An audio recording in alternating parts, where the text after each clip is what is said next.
Nous renversons les raisonnements et toute hauteur qui s'élève contre la connaissance de Dieu, et nous amenons toute pensée captive à l'obéissance de Christ. Nous sommes prêts aussi à punir toute désobéissance lorsque votre obéissance sera complète. 2 Corinthiens 10, 5, 6. Ces deux versets nous montrent que Dieu peut sauver notre pensée et l'amener à l'obéissance de Christ. Posons-nous cette question.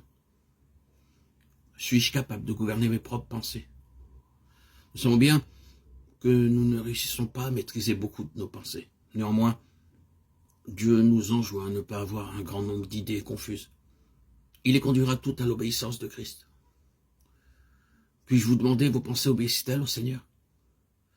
Il n'est pas juste d'entretenir des pensées vagabondes, des pensées impures et un désir secret pour le monde. De telles pensées indiquent sûrement que vous n'avez pas encore obtenu un plein salut. Car le salut du Seigneur peut amener chaque pensée d'un croyant à l'obéissance de Christ. Ceci est accessible. Nous pouvons livrer toutes nos pensées et raisonnements à Christ pour qu'il lui soit soumis. Car ceci est conforme au salut préparé pour nous en Christ. Dieu ne nous sauve pas seulement pour aller au ciel, en nous donnant la vie éternelle.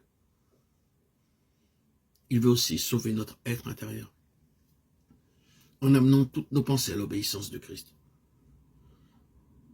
Louons le Seigneur parce que ceci n'est pas seulement possible, mais aussi accessible.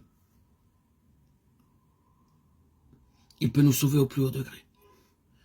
C'est pourquoi saignez les reins de votre entendement, soyez sobres, ayez une entière espérance dans la grâce qui vous sera apportée lorsque Jésus-Christ apparaîtra. 1 Pierre 1,13. Cette parole nous informe que Dieu peut sauver nos pensées au point qu'elles ne soient plus dispersées, mais qu'elles soient concentrées. Comme nous savons, autrefois le vêtement des Juifs pendait plutôt détaché du corps et n'avait pas de boutons. Chaque fois qu'une personne se mettait au travail, elle devait se ceindre les reins afin de faciliter ses mouvements. Nos pensées dispersées sont comme des vêtements qui ne sont pas sains. Cependant, Dieu peut rassembler nos pensées dispersées comme une personne sain ses reins. Très souvent, nos pensées, quoique n'étant pas impures, sont dispersées et ne convergent pas. Dans la prière et dans l'étude de la parole de Dieu, notre entendement vague, livré à lui-même. Nos pensées ne sont peut-être pas mauvaises, mais même des pensées bonnes et de bon goût ne sont pas conçues au bon moment. Ceci parce que les reins de notre entendement ne sont pas sains et donc pas concentrés. Pourtant, Dieu peut maîtriser notre entendement et faire converger nos pensées. Si notre entendement manque de pouvoir de concentration, nous avons encore à expérimenter le plein salut du Seigneur.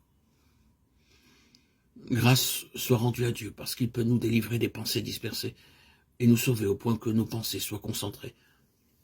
Ceci est possible et à notre portée.